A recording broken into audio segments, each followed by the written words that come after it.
자, 포스코 퓨처엠입니다.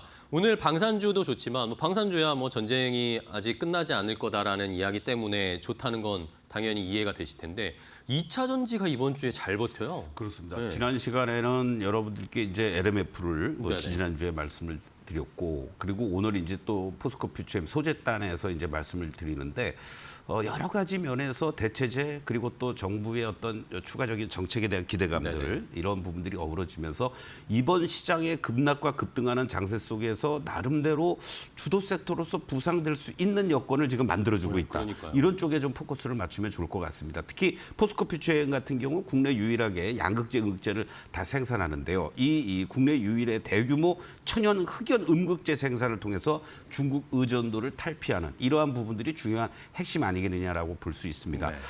이 천연 흑연만 연간 한 7만 4천 톤 정도, 그리고 또 인조 흑연도 8천 톤 가량, 그리고 또 양극재 쪽에서 17만 5천 톤을 생산하는 이러한 부분들을 감안한다라면 대중국 견제와 관련돼서는 우리나라뿐만이 아니라 미국의 어떤 움직임들을 감안했을 때는 반사 이익을 또 많이 볼 수 있는 대표적인 기업 아니겠느냐, 이렇게 말씀드릴 수 있겠고요. 이 작년에 영업이익 204억으로 이제 흑자 전환을 했죠. 물론 700% 이상 급증해 준 거는 거꾸로 얘기하면 2024년도에 너무 안 좋았으니까. 한 자리 숫자 영업이익이었으니까 사실은 올해부터가 이제 진짜 아니겠느냐. 네. 그래서 올해도 794억 정도 2025년 대비한다면 한 289% 이상 증가할 것으로 예상이 되면서 꾸준하게 우상향할 수 있는 그런 여건을 만들고 있다라는 것들을 염두에 둘 필요가 있겠습니다. 지금 일봉의 모습을 보시면요, 이 17만 원에 대한 하단은 이제 확인이 됐다라고 볼 수 있을 것 같습니다. 무슨 얘기냐면 지난번 구간에서도 12월이었었죠. 상승한 이후에 17만 원에 저점 잡고 다시 이제 또 24만 원 돌파, 그리고 이 급락하는 과정들 속에서도 이 17만 원에 대한 지지력을 잘 보여주면서 일정한 아직은 박스권의 상하단에서 움직인다, 이렇게 네. 볼 수가 있겠는데, 현재 시점에서만 놓고 본다라면 20만 원 초반 자리를 중심으로 해서 여러분들이 만약에 이번 구간에서 25만 원을 돌파하는 흐름들이 나와준다라면 30만 원대 이상까지도 전진이 가능한 그런 모습을 지금 보여주고 있다, 이렇게도 말씀을 드리겠습니다. 네, 알겠습니다. 자, 이렇게 2차 전지주들이 오히려 전쟁을 기점으로 해서 또 평가들이 달라지고 있어요. 시장의 분위기 자체도 그렇고 석유에 의존하는 에너지를 좀 분산해야 된다라는 취지도 있었고, 그렇죠.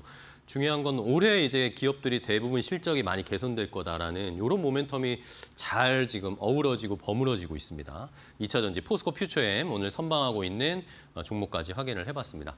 자, 마지막으로 한 종목을 더 볼까요? 마지막 세 번째 종목은 뭔지 공개하겠습니다.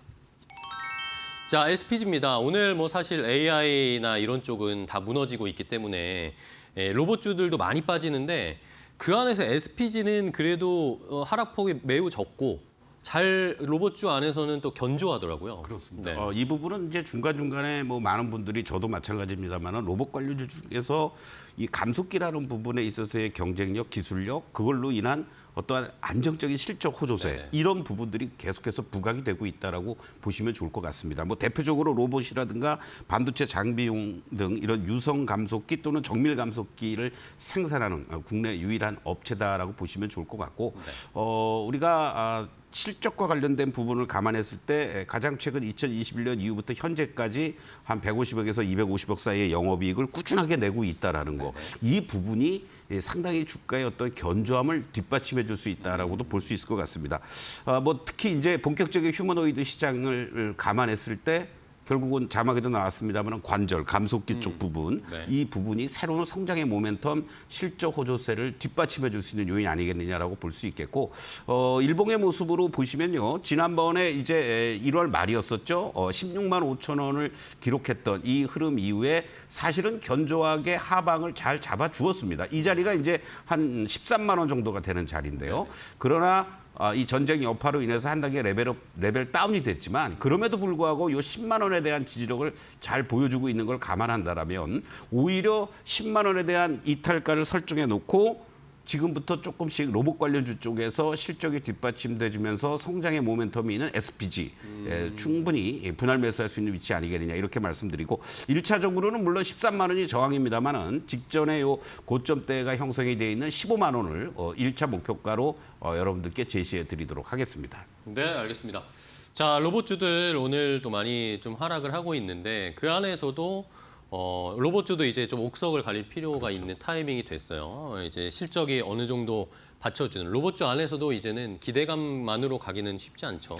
특히 이제 레인보우 로보틱스와 로보티즈 SPG 요 3인방들의 움직임을 여러분들이 잘 보시면서 대응해 나가면 좋지 않을까 이런 말씀 드리고 레인보우 로보틱스는 사실은 내부자 거래와 관련된 이런 조사가 아직 끝나진 않았습니다만은 막바지를 향해서 가고 있다라는 거. 그렇다면은 레인보우에만 국한되는 것이 아니라 다른 여타 로봇 관련주들의 움직임도 영향을 미치니까 같이 이렇게 보시면서 대응하면 좋을 것 같습니다. 알겠습니다.